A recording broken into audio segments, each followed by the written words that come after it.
우리 2부 예배 오신 여러분들 축복하고 환영합니다. 오늘 기쁨의 부활 주일인데요. 여러분 옆에 계신 분 같이 한번 우리 인사할 때 우리 이렇게 인사했으면 좋겠습니다. 우리 예수님 부활하셨습니다. 같이 한번 인사할까요? 예수님 부활하셨습니다. 아멘.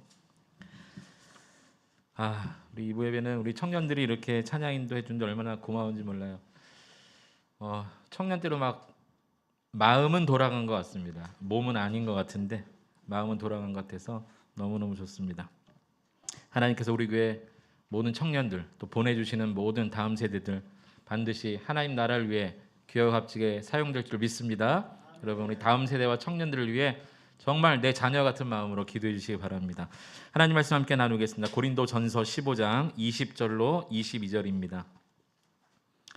고린도전서 15장 20절로 22절까지 말씀, 신약성경 283면에 있습니다.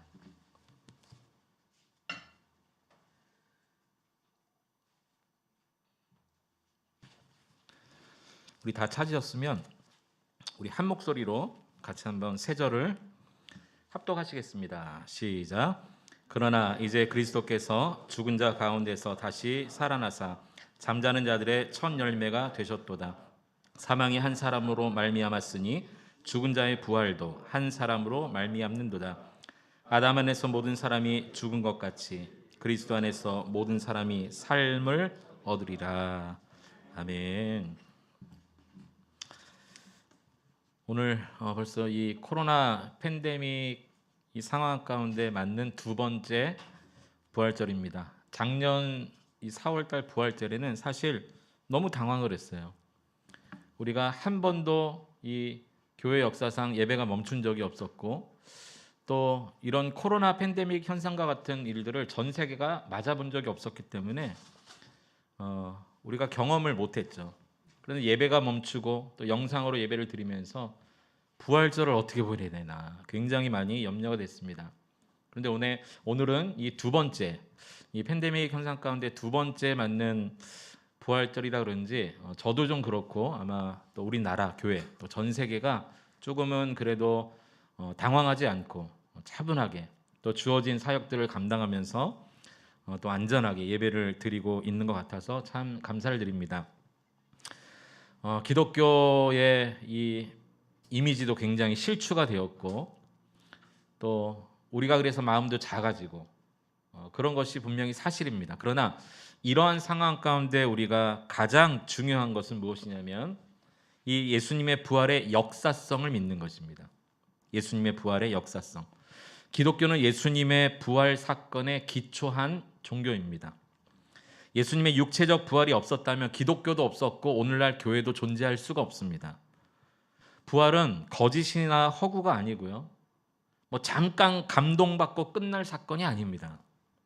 예수님의 부활은 사실이고 역사입니다. 어제 우리 교회는 비가 오는 가운데서도 그래도 시간 되시는 성도님들이 나오셔서 우리 주변의 아파트에 문고리에 부활절 계란을 좀 걸어 놓으면서 부활의 소식을 전했습니다. 우리 어떤 성도님께서 우리 교회 이름을 드러내지 말고 그냥 봉사와 섬김에 좀 마음을 뒀으면 좋겠습니다 라는 그런 의견을 주셔서 교회 이름도 적지 않고 그냥 주님이 부활하셨습니다, 코로나 잘 극복하고 힘내세요, 그냥 이런 문구만 라벨주로 붙여서 문고리마다 걸어놨어요. 아마 어떤 교회가 했는지 모를 겁니다. 그러나 그것이 더 지금 이 상황 가운데 의미가 있는 것이 아닌가 생각을 하는데요. 어제 우리가 그런 섬김을 했지만 부활절은요, 이 계란을 나누고 그런 정도의 부활이 아니라 사실 부활은 그 이상의 사건입니다. 예전에 주일학교 때 다녔던 교회 전사님께서 이런 말씀해 주셨어요. 부활절을 설명할 때 이 계란을 말씀하시면서 사실 그런 의미는 아닌데 계란이 부화해서 병아리가 되듯이 우리 주님이 그렇게 부활하셨습니다. 어린 마음에 그게 그 수준에는 그게 이해가 되었고 정말 부활은 그런 거구나. 우리가 이 조그만 계란에서 병아리가 나온다. 이거는 정말 엄청난 사건 아닙니까? 우리 주님이 그러한 부활을 하셨구나. 그렇게만 생각을 했거든요. 근데 여러분 설령 그렇다 할지라도 부활절은 계란이 병아리가 되는 그 사건 이상입니다. 어떤 분은 이 봄에 만물이 소생하고 싹이 나오는 것처럼 부활을 그렇게 생각하시는 분이 있습니다. 맞습니다. 그럴 수 있습니다. 그러나 부활은 그것 이상의 사건입니다. 부활은요, 완전히 죽었던 자가 완전히 다시 살아난 사건이 바로 부활인 것이죠. 우리는 모두가 죽음을 한 번도 경험해 보지 않았기 때문에 죽음하면 막연한 두려움을 갖습니다. 여러분, 부활은 반드시 죽음을 전제하죠. 죽지 않으면 부활이 있을 수가 없어요. 그러면 부활을 생각하기 전에 죽음이라는 문제를 생각해 봐야 되는데, 우리는 힘들고 어려우면 죽고 싶다 이 정도만 생각해 봤지 한 번도 죽음을 경험해 보지 않아서 그냥 막연한 거예요. 그리고 그 막연함은 두려움으로 다가옵니다. 저는 대학을 다닐 때 기독교 상담학을 전공했는데요. 한 수업 시간에 교수님께서 조별로 과제를 하나 주셨어요. 수업 시간에 여기저기 조를 나눈 다음에 미션을 하나 던져주셨는데, 그날 토론 주제가 사후세계에 대해서 한번 토론해 보는 것이었습니다. 사후세계. 여러분, 죽음 이후의 세계에 대해서 여러분은 어떤 생각을 가지고 계십니까? 이런저런 의견이 막 나왔어요. 그리고 각 조 대표가 나와서 한 조씩 발표를 합니다. 근데 대부분의 조에 이 죽음 이후의 세계를 토론한 끝에 그 결과가 전부 절망적이에요. 전부 부정적인 결말들만 가지고 왔습니다. 왜냐하면 죽음하면 사랑하는 가족을 떠나야 돼, 친구를 떠나야 돼, 죽음하면 우리 교회 성도들도 볼 수 없어. 전부 이렇게 부정적인 결말만 생각을 하더라는 거예요. 우리 인간이 죽음에 대해서 갖는 막연한 두려움인 것입니다. 그러나 성경은요, 죽음에 대해서 이렇게 말하고 있습니다. 우리가 생각하는 것과 완전히 다릅니다. 우리 몇 가지만 한번 살펴볼까요? 죽음은 먼저, 믿는 자의 죽음은 특히 복이다, 그렇게 말하고 있습니다. 요한계시록 14장 13절 같이 한번 읽어봅니다. 또 내가 들으니 하늘에서 음성이 나서 이르되 기록하라, 지금 이후로 주 안에서 죽는 자들은 복이 있도다 하시매. 네, 모든 죽음이 복되다고 한 것이 아니라 주 안에서 죽는 자가 복이다, 그렇게 말하고 있습니다. 우리는 죽음을 경험하지 않아서 무슨 죽음이 복이야 이렇게 생각할 수 있지만, 성경은 주 안에서 죽는 자, 다시 말해서 예수님을 믿고 죽는 성도의 죽음이 복되다, 그렇게 말합니다. 또 성경은요, 믿는 자의 죽음은 끝이 아니라 하나님을 만나는 것이다, 그렇게 말합니다. 욥기 19장 26절에 보니까 욥의 이런 고백이 나옵니다. 내 가죽이 벗김을 당한 뒤에도 내가 육체 밖에서 누구를 본다고요? 하나님을 보리라, 이렇게 말하고 있어요. 내가 설령 죽는다 할지라도 괜찮다는 거예요. 하나님을 보기 때문에. 믿는 자의 죽음은 끝이 아닙니다. 또 성경은요, 믿는 자의 죽음은 다시는 영원히 죽지 않음을 입는 거라고 설명하고 있습니다. 고린도전서 15장 53절에 보면 우리 다 같이 한번 읽어봅니다. 시작. 이 썩을 것이 반드시 썩지 아니함을 입고 이 죽을 것이 반드시 죽지 아니함을 입으리로다. 저는요, 확신하는 게 하나 있습니다. 여러분, 우리가 부활하면, 우리 일부 예배 때도 우리의 부활을 우리 믿자 그렇게 설교했는데, 우리는 죽음도 경험해보지 않았지만 부활도 우리는 너무 막연하기 때문에 내가 어떻게 죽었다 다시 살지? 뭔가 내가 변하는 걸로 생각하는데, 성경은요, 덧입는 것으로 설명하고 있어요. 썩지 아니할 것으로 덧입고 죽지 아니할 것, 반드시 죽지 아니함을 입는다, 그렇게 말하고 있습니다. 아무튼 여러분, 우리가 생각하는 모든, 우리가 상상할 수 있는 모든 것을 초월하는 그분의 능력으로 부활의 몸을 입는다는 거죠. 그런데 여기 죽지 아니함을 입는다는 거예요. 나는 죽었는데 죽지 아니함을 입는 것이 믿는 자의 죽음이라는 거예요. 또 믿는 자의 죽음은요, 진정한 쉼이라고 말하고 있습니다. 이사야 57장 1절 2절에 보면 의인들은 악한 자들 앞에서 불리어 가도다. 하나님께서 이 땅의 많은 사람 가운데 의인과 악인이 섞여가는 이 땅에서 하나님을 믿는 사람, 그 의인을 그 악인 가운데서 부르신다는 거예요. 그들은 평안에 들어갔나니 바른 길로 가는 자들은 그들의 침상에서 편히 쉬리다. 여기 평안, 또 편히 쉰다, 참된 안식을 누린다는 거예요. 여러분, 죽음은 우리가 생각하는 것과 성경이 말하는 개념이 조금 다릅니다. 믿는 자의 죽음. 죽음이 이런 것이라는 것을 믿는 사람은 그래서 이렇게 살아갑니다. 로마서 14장 8절의 바울의 고백입니다. 우리가 살아도 주를 위해 살고 죽어도 주를 위해 죽나니 그러므로 사나 죽으나 우리가 주의 것이로다. 바울은 믿는 자의 죽음이 복이 있고 하나님을 보는 것이고 반드시 죽지 아니함으로 덧입는 것이고 참된 평안에 들어가는 것을 알았어요. 그래서 바울은 죽으나 사나 나는 주님의 것이로다. 그렇게 고백하고 있는 것입니다. 여러분, 죽음은요, 이 땅에서의 고통, 아픔이 끝난다는 정도의 위안 정도가 아닙니다. 죽음은 영원한 생명으로 우리를 인도하는 축복이고 문인 것이죠. 하나님을 만나는 복인 것입니다. 이것을 예수님이 부활하심으로써 우리에게 보여주셨어요. 그래서 성탄절도 마찬가지지만 부활절의 주인공도 그래서 예수님입니다. 고린도전서 15장 21절 오늘 본문 한번 보십시오. 오늘 본문 21절에 보면 사망이 한 사람으로 말미암았으니 이 사람은 누굽니까? 아담을 이야기하죠. 아담으로 말미암아 온 인류의 죄가 전가된 것처럼 죽은 자의 부활도 한 사람, 여기 뒤에 한 사람은 예수 그리스도죠.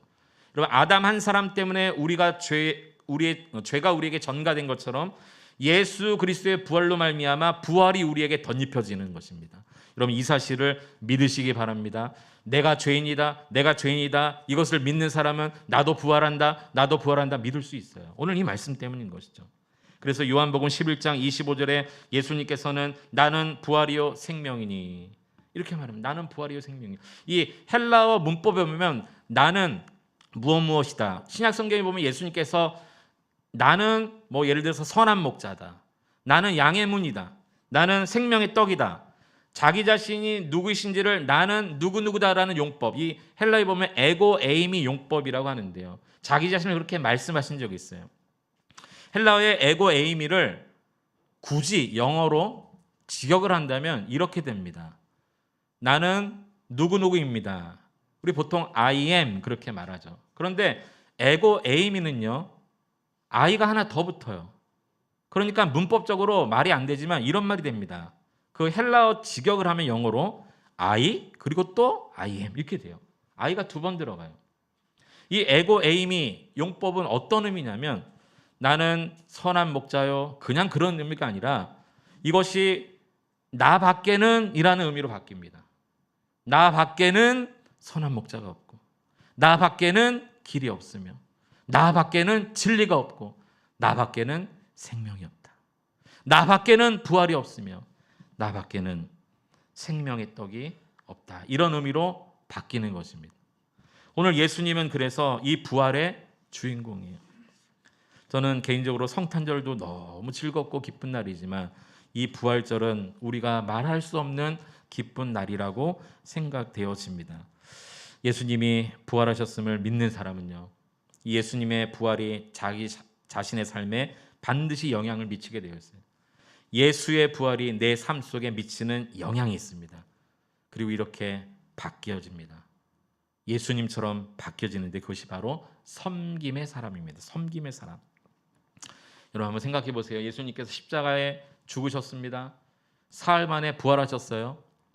근데 부활하시자마자 예수님께서, 여러분 성경을 가만히 읽어보면 부활하신 이후에 만난 사람들은 제자들밖에 없습니다. 저 같으면 딱 살아나자마자 바로 빌라도에게 쫓아가서 네가 손 씻고 네 잘못 아니라고 유대인들에게 다 죄를 뒤집어 덮었지만 너 그럴 수 있어, 이럴 것 같아요. 저는 로마 병정들에게 쫓아가서 왜 이렇게 옆구리를 세게 찔렀냐고, 나 이렇게 살아날 건데, 가룟 유다 그 자결했지만 다시 살려내가지고 너희 놈의 자식, 네가 그러고도 내 제자였냐고, 내가 은 30밖에 안 되냐 이놈아, 막 이랬을 것 같아요. 근데 성경 가만히 보세요. 예수님은 부활하신 이후에 뭐 바리새인, 대제사장, 사두개인, 로마 병정 아무도 안 찾아갔어요. 오직 예수님이 만난 사람은 제자밖에 없어요. 제자밖에. 왜 제자밖에 없을까요? 그들을 섬기시기 위해서입니다. 그들을 섬기시기 위해서. 초대교회의 모습, 우리가 보통 많은 교회가 초대교회로 돌아가자, 초대교회로 돌아가자 이렇게 말을 많이 하거든요. 왜 초대교회로 돌아가자고 할까요? 초대교회는요, 복음만 있었던 것이 아니라 실천이 있었어요. 그 실천이 전부 섬김입니다. 복음을 진짜 만난 사람들이 변화되어 섬기는 삶을 살았던 이 복음과 실천이 이 초대교회의 모습 가운데 있었기 때문에 이 땅의 많은 교회가 우리도 초대교회로 돌아가자 이렇게 말하는 거죠. 그 대표적인 초대교회 성도들의 섬김의 모습, 여러분 다 알고 있는 말씀인데요. 우리 같이 한번 좀 확인해 볼게요. 사도행전 4장 32절에 보면 이런 말씀이 있습니다. 믿는 무리가 한 마음과 한 뜻이 되어 모든 물건을 서로 통용하고 자기 재물을 조금이라도 자기 것이라는 이가 하나도 없더라. 그 다음 절 34절과 35절에도 보세요. 눈으로 한번 보십시오. 그 중에 가난한 사람이 없으니 이는 밭과 집 있는 자가 팔아 급한 것의 값을 가져다가 사도들 발 앞에 두매 그들이 각 사람의 필요를 따라 나눠줍니다. 여기 보세요. 가난한 사람이 없대요. 필요를 따라 다 나눴대. 이게 섬김이거든요. 여러분 정말 이런 삶이 가능할까요? 오늘날 초대교회 성도들이 이렇게 살았던 거를 우리가 모르는 게 아니에요. 이런 삶이 가능할까요? 그런데 초대교회 성도들은 이런 삶이 가능했어요. 왜 가능한지 아세요? 아까 읽지 않았던 이 32절과 34절, 35절 사이에 33절 때문에 가능했어요. 여러분 33절 무슨 말씀인지 아세요? 같이 한번 읽어봅니다. 시작. 사도들이 큰 권능으로 주 예수의 부활을 증언하니 무리가 큰 은혜를 받아 이렇게 했다는 거예요. 서로 물건을 통용하고 자기 재물을 조금이라도 자기 것이라는 이가 없고 재산을 팔아, 밭을 팔아, 집을 팔아 가난한 자들에게 나눠주고 사도들 발 앞에 가져오니 필요를 따라 또 나눠주고 가난한 자가 하나도 없게 되는 서로 나눔과 사랑과 섬김이 가능했던 이유가 뭔지 아세요? 그들이 착했기 때문에 아니요, 그렇지 않습니다. 그들이 남보다 무슨 특별한 선한 마음이 있었을까요? 그렇지 않습니다. 성경은요, 주 예수의 부활을 증언하고 그 주 예수의 부활이 은혜로 다가왔기 때문에 초대교회 성도들이 바뀌었다. 그렇게 말하고 있습니다. 여러분, 예수의 부활을 진짜 믿는 사람은요, 섬김의 사람이 됩니다. 섬김의 사람. 1967년 6월 30일 17세의 운동선수였던 조니 에릭슨이라는 여자가 있습니다. 근데 수영을 하다가 그만 다이빙을 했는데 잘못 떨어져서 목 아래가 완전히 마비가 되는 사고를 당했습니다. 그녀는 매일 절망과 좌절과 분노와 원망 속에 살았어요. 심지어는 자살 생각까지 했습니다. 하지만 그녀의 부모님과 형제들, 친구들, 사랑하는 사람들의 그 격려와 사랑으로 조금씩 깊은 늪에서 빠져나오고 있었습니다. 그리고 재활을 시작했습니다. 그리고 어느 순간 마음속에 이대로 죽을 수는 없다, 그런 생각이 드는 거예요. 그녀는 손을 쓸 수 없었기 때문에 모든 것을 입으로 해결했는데 어느 날 붓을 입에 물고 그림을 그리다가 제법 잘 그리게 되었어요. 그리고 자신에게 미처 발견하지 못한 재능을 발견합니다. 그림을 입으로 그리는 것. 나중에는 전시회도 열었는데요. 자신과 같은 이런 어떤 지체 장애자들을 위한 모금 운동을 위해서 전시회도 열고, 아니 오히려 자기보다 더 힘든 삶을 살아가는 사람들을 위해서 이 그림을 그리면서 많은 사람들을 돕기도 합니다. 이 여인이 바뀔 수 있었던 가장 그 변화의 중심에는 무엇이 있었냐? 성경이 있었어요. 어느 날 그녀가 누가 던져준 성경을 읽기 시작합니다. 성경에 이렇게 써 있는 거예요. 예수님이 죽으셨다 살아났다는 거예요. 예수님이 죽었는데 살아났다. 자기 자신보다 더한 처지에 있었던 분이 있는 거예요, 성경에. 나는 목 이하로만 못 쓰고 목 이상으로 얼굴, 입, 눈 이런 건 다 표현할 수 있는데, 아니 성경에 예수라는 사람은 죽었다는 거예요. 자기보다 더 딱한 처지인 거죠. 그런데 또 놀라운 것은 살아났다는 거예요. 그런데 죽었다 살아난 이 예수님으로 인해서 많은 사람들이 구원을 받았다. 많은 사람들이 변화를 받았다. 그 사실에 이 여인이 자기 인생을 되돌아보기 시작합니다. 예수라는 사람도 자기보다 더 안타까운 죽음을 맞고도 다시 살아나 많은 사람들을 섬기는 삶을 살았다면 나도 그렇게 살 수 있지 않을까? 그러면서 자기 자신의 미래의 청사진을 그립니다. 그리고 나도 언젠가는 이 장애의 몸이 아닌 예수님처럼 부활의 몸으로 주님 앞에 설 수 있겠구나. 그리고 남은 일평생 정말 많은 사람을 섬기는 사람이 되었다는 거예요. 여러분, 우리는 적어도 이 여인보다는 모든 게 다 우리는 많은 것들이 장점을 가지고 있잖아요. 이 여인보다 일단 눈에 보이는 부분, 우리는 더 많은 것들을 편하게 살고 있는 그런 상황 아닙니까? 그렇다면 우리도 정말 부활을 믿고 또 예수님의 부활이 나의 부활로 다가온다면 내 삶 속에 섬김의 모습으로 열매에 맺혀질 수 있기를 바랍니다. 예수님은 우리를 십자가로 섬기시기 위해 이 땅에 오셨어요. 예수님 오신 자체가 섬김입니다. 마태복음 20장 28절에 보면 인자가 온 것은 섬김을 받으려 함이 아니라 도리어 뭐 하려고요? 섬기려 하고. 어떻게 해요? 자기 목숨을 많은 사람의 대속물로 주는 섬김. 이것을 위해 오셨다는 거예요. 우리도 예수님처럼 섬기는 자가 되었으면 좋겠습니다. 아까 예수님께서 부활 이후에 만난 사람은 제자들밖에 없었다고 그랬어요. 왜 그랬다고 그랬죠? 그들을 섬기기 위해서. 예수님이 제자들을 어떻게 섬긴지 아십니까? 부활한 이후에 제자들을 섬길 때에 먼저 호칭이 바뀌었어요. 우리 마태복음 28장 10절 말씀 마지막으로 같이 한번 읽어봅니다. 시작. 이에 예수께서 이르시되 무서워 말라. 가서 내 형제들에게 갈릴리로 가라 하라. 거기서 나를 보리라 하시니라. 예수님은요, 부활하신 이후에 제자들을 뭐라고 불렀습니까? 형제들이라고 불렀어요. 형제들. 내 형제들이라고 불렀어요. 부활하신 이후에 제자들을 형제라고 대해 주셨어요. 이제 우리도 진정한 부활의 신앙을 가졌다면 우리 주변의 많은 사람들을 형제처럼 대해야 되지 않을까요? 이제는 나와 너가 아니라 형제인 것입니다. 이것이 예수 부활이 내 삶 속에 영향을 미친 사람들의 결과입니다. 우리 모두가 예수님처럼 섬김의 사람 될 수 있기를 간절히 축원해 드립니다.